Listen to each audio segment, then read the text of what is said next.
कैसे हैं आप? अल्हम्दुलिल्लाह। क्या नाम है आपका? वैसे तो मुझे ये बताएं कितना अर्सा हो गया आपको क्रिकेट खेलते हुए?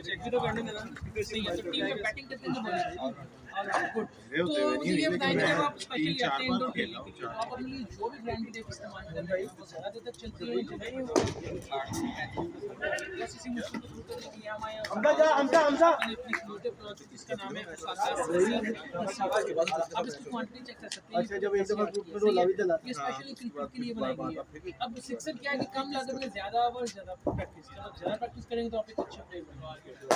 और टेप हमेशा से बॉलर्स के लिए बहुत मानी रखती है। जितनी अच्छी टेप होगी उतना अच्छा बॉल भी ग्रिप होगा और उतना अच्छा आपका बॉल कम करेगा। अब सिक्सर की पहचान किस तरह है? मार्केट में एक न्यू टेप चल रही है उसाका पीवीसी के नाम से, न्यू उसाका पीवीसी, वो हमारी हमारी टीम की पहचान होगी, उसके ऊपर लिखा होगा उसाका सिक्सर। चलिए ये सैंपल से देखते हैं।